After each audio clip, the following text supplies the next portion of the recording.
বিসমুল্লাহির রহমানির রহিম। আসসালামু আলাইকুম। আজকে পবিত্র জুম্মার তারিখ। তো আমরা এই যে আমার সামনে যে মার্সিডিজের গাড়িটা দেখতেছেন, তো মার্সিডিজের গাড়ির ড্রাইভার আমি একসাথে জুম্মার নামাজ পড়ছি। যে মসজিদে উনি বিরতি দিছে, ওই মসজিদে আমিও গাড়ির বিরতি দিছি এবং নামাজ পড়ার পরে বাড়িলাম একসাথে। তো আজকে আমরা দেখব সবাই যে একজন অভিজ্ঞ চালক কিভাবে গাড়িগুলো সাইড দেয়।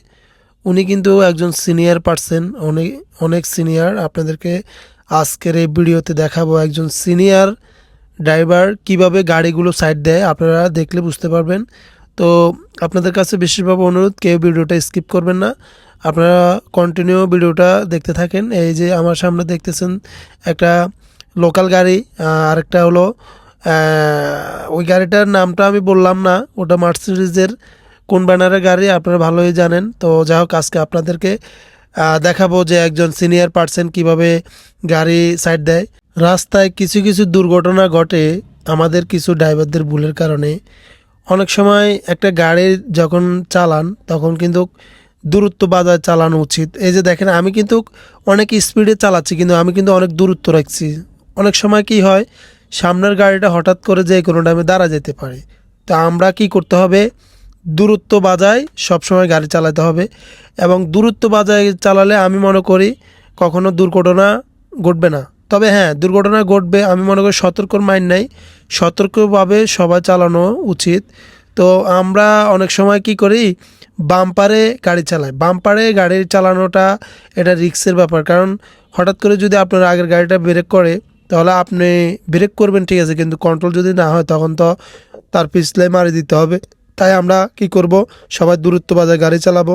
এবং অনেক সময় কি হয়, আপনি যেমন ওভারটেকে ঢুকছেন, একটা গাড়িকে ওভারটেক করবেন, তখন যেই গাড়ি থেকে আপনি সাইড চাচ্ছেন সে কিন্তু অনেক সময় এসকেলেটর ছাড়ে না, ব্রেকও পায় না, যার কারণে আমরা মনে করি কি আমরা চলে যেতে পারবো। কিন্তু সামনে থেকে আরেকটা গাড়ি যখন আপনার মানে সামনাসামনি চলে আসে, তখনই কিন্তু আপনি চেঞ্জ লেন্স হয়ে যান, যার কারণে আপনি হয়তো ডাইনেরটাকে মারি দেন আর বামেরটাকে মারি দেন। আসলে এই ধরনের কিছু ড্রাইভার আছে যারা একটা গাড়িকে সাইড দিবে কিন্তু ব্রেকে পা দেয় না, এসকেলেটর ধরে রাখে। এই ধরনের কিছু ড্রাইভার আছে বাংলাদেশে এখনও। তো এই যে দেখেন, উনি আমাকে সাইড দিছে কিন্তু আমি সাইড নিই নাই। কী জন্য জানেন, আমি দেখতে পারছি ডাইনে গাড়ি ছিল ওনার, তো যার কারণে আমি ওনার থেকে সাইড নিতেছি না। তবে আমি ওনার বাম্পারে আছি। আপনাদেরকে আজকে যে রাস্তার ভিউ এবং ওয়েদারটা অনেক সুন্দর, যার কারণে আজকে আপনাদের মাঝে যে ভিডিওটা নিয়ে আসলাম। তো আজকে শুক্রবার, কভার ব্যান্ড রাস্তায় খুবই কম, যার কারণে রাস্তা একবারে ফাঁকা। তো অনেক সুন্দর লাগতেছে রাস্তার যে গাছগুলো দেখতেছেন, গাছগুলো এত সুন্দর আসছে ভিডিওর মধ্যে। এবং আমি আজকে নোয়াখালী থেকে ছেড়ে আসছি সকাল 10টা 20 ঢাকা আরামবাগের উদ্দেশ্যে। আজকে 13 জন যাত্রী নিয়ে ঢাকা যাইতেছি। তো অনেকে মনে করে আসলে পরিবহনে সব লাভ। আমি পরিবহনে আসি প্রায় 2013 থেকে, তো এখন পর্যন্ত আসি। তো আসলে পরিবহনে এতটা ব্যবসা নাই যতটা মানে গাড়ির খরচা এবং সব ধরনের পার্টসের দাম বাড়তি, এবং চাক্কার দাম এখন অনেক বাড়ছে, তেলের দাম বাড়ছে, আপনারা সবাই জানেন। তো আসলে আমি মনে করি পরিবহনে এতটা লাভ নাই। তবে হ্যাঁ, যারা 10টা 20টা 30টা গাড়ি নিয়ে বিজনেস করতে আসে তাদের জন্য ঠিক আছে। অনেকেই 1টা 2টা গাড়ি নিয়ে বিজনেস করতে আসে, এটা আপনি কখনো লাভবান হতে পারবেন না, এটা আমি মনে করি। কারণ 3-4টা গাড়ি থাকলে, 5টা গাড়ি থাকলে, আপনি একটা গাড়ি বসা থাকলো, ওই 4টা গাড়ির ইনকাম দিয়ে আপনি ওই গাড়িটা কাজ করাইতে পারবেন বা আপনি কিস্তি দিতে পারবেন। যদি আপনি 1টা 2টা গাড়ি নিয়ে আসেন, তাহলে কিন্তু আপনি ঠিক মতো কিস্তিও চালাতে পারবেন না। গাড়ির যদি কখনো দুর্ঘটনা হয়ে যায়, তাহলে কিন্তু আপনার গাড়ির যে কাজ, ওই কাজটাও করাতে পারবেন না। যার কারণে 1টা 2টা গাড়ি নিয়ে আসি কখনো লাভবান হতে পারবে না একজন মালিক। তো আজকে যে গাড়িটা দেখতেছেন আমার সামনে, দেখেন সে আমাকে কত সুন্দরভাবে সাইড দিতে চাচ্ছে ডাইনা ইন্ডিকেটার দিয়ে, কিন্তু বামে গাড়ি থাকার কারণে আমি রিস্ক নিয়ে নাই। আমি মনে করি সতর্কর মাইন্ড নাই, সতর্কভাবে গাড়ি চালালে সবসময় আমরা নিজের গন্তস্থানে পৌঁছতে পারবো। এবং পারাপারি করে গাড়ি চালাবে যে সে যাবে জমের বাড়ি, রিল্যাক্সে গাড়ি চালাবে যে সে যাবে নিজ বাড়ি।